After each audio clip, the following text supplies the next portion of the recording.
ನೀವು ನೋಡ್ತಿರುವಂತದ್ದು ಆ ಮಿಸೈಲ್ನ exact design. ಇದನ್ನೇ ನೀವು ಕದಿಬೇಕಿರೋದು.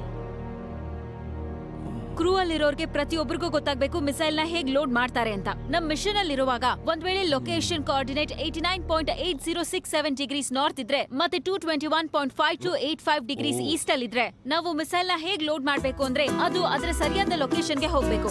ನೆನ್ಪಿಟ್ಕೊಳ್ಳಿ, ನೀವು ನಿಮ್ಮ ಲೊಕೇಶನ್ ಕೋಆರ್ಡಿನೇಟ್ಸ್ ನ ಗಮನ ಇಟ್ಟು ಫೀಡ್ ಮಾಡ್ಬೇಕಾಗುತ್ತೆ. ಸ್ಪೇಸ್ ಅಲ್ಲಿ ನಾರ್ತ್ ಸೌತ್ ಈಸ್ಟ್ ವೆಸ್ಟ್ ಬದಲಾಗಿ ಎಕ್ಸ್ ವೈ ಮತ್ತೆ ಝೆಡ್ ಕೋಆರ್ಡಿನೇಟ್ಸ್ ನ ಯೂಸ್ ಮಾಡಲಾಗುತ್ತೆ. ಈ 3 ಆಕ್ಸೆಸ್ ಗಳನ್ನ ಯೂಸ್ ಮಾಡ್ಕೊಂಡು ನೀವು ಸ್ಪೇಸ್ ಅಲ್ಲಿ ಎಲ್ ಬೇಕಾದ್ರೂ ಹೋಗ್ಬೋದು.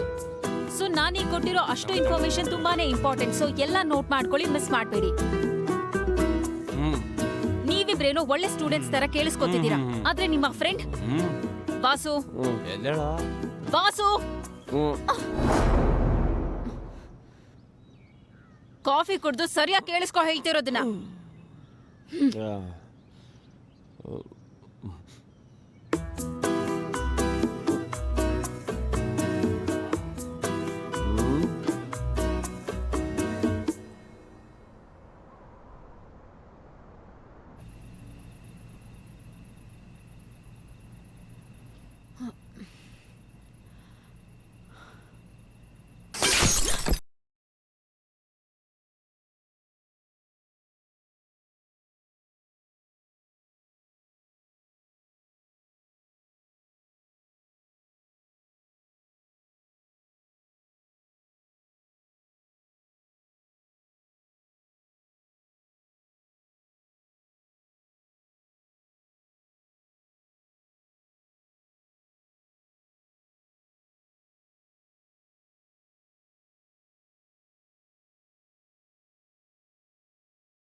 ಈ ತರನು ಗನ್ ಲೋಡ್ ಮಾಡ್ಕೋಬಹುದಾ? ನಡಿ. ಮಿಸ್ ಫೈರ್ ಆಯ್ತಾ? ನಡಿ, ನಾವೇನಾದ್ರೂ ಮಾಡೋಣ. ಇಲ್ಲಿಂದಾನೆ ಯಾರೋ ಗುಂಡು ಹಾರಿಸಿದ್ದು. ಇಷ್ಟೊಂದು ಟೈಟ್ ಸೆಕ್ಯೂರಿಟಿ ಇದ್ರು ಒಳಗಡೆ ಹೇಗ್ ಬರೋಕ್ ಸಾಧ್ಯ? ಹೊರಗಿನವ್ರ ಕೆಲಸ ಅಲ್ಲ ಇದು. ನಿನ್ನಂತ ಕ್ರಿಮಿನಲ್ ನಮ್ಮ ಮಿಷನ್ ಅಲ್ಲಿ ಇರೋದು ನಂಗೆ ಸ್ವಲ್ಪನೂ ಇಷ್ಟ ಇಲ್ಲ.